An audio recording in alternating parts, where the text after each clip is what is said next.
expression 2 is again evaluated to true, then statement 1 will be executed. If this expression 1 is evaluated to false, sorry, expression 2 is evaluated to false, then control will transfer to else block and statement 2 will be executed. So if here only expression 1 is evaluated to false, then directly control will transfer to this else statement and else block and statement 3 will be executed. So after all of this, at last B statement will be executed. So this is the syntax and working procedure of nested if statement.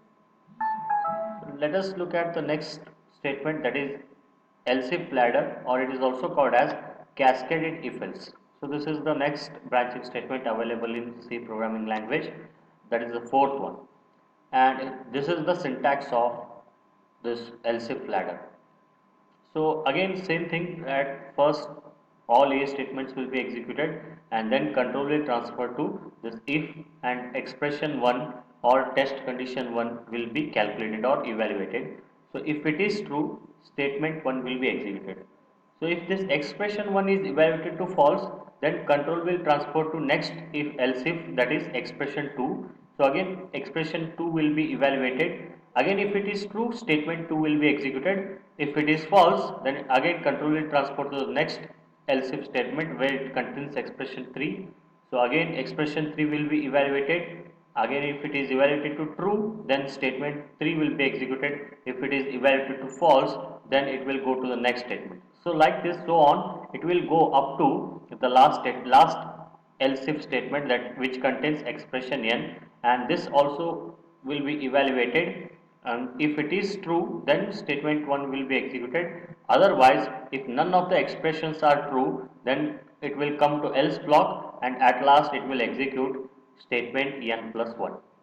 So after all of this, B statement will be executed. So this is the working procedure of else if ladder, or it is also called as cascaded if else. Okay. So let us come to the last statement, conditional branching statement, which we will call it as switch statement, and it also helps the programmer to select one of the many alternatives. So this switch statement is mainly used by the programmer to provide menu options for the user or to display menu options for the user.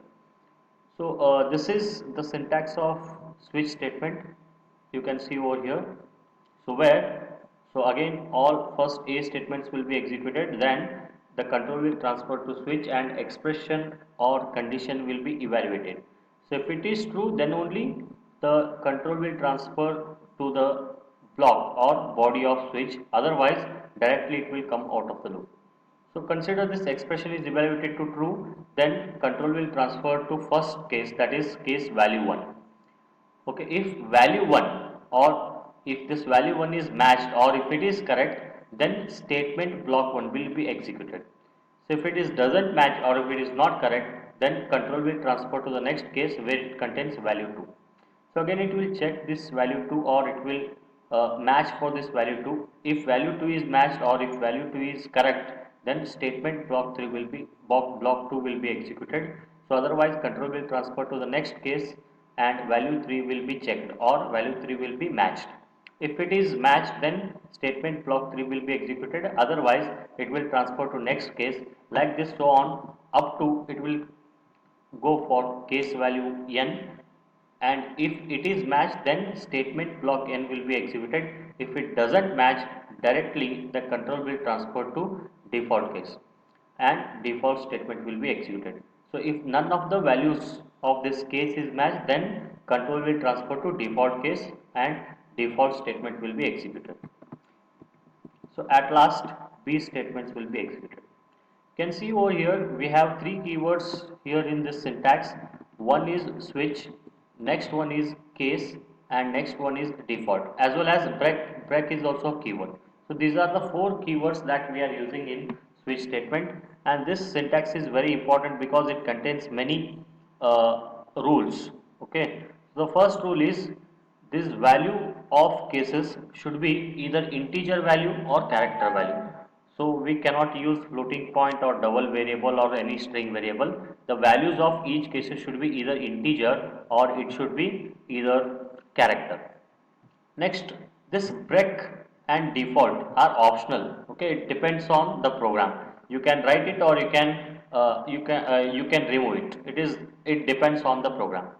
Next, you can see over here this case value will be, I mean, at the last you have to write colon over here. So case, for each case and value you have to end it with colon. You can see over here for all the cases and after value, so all the case value ends with colon over here. So this is very important to remember here, remember over here. And so you can see these rules which I have displayed here. So a switch value must be an integer or character type.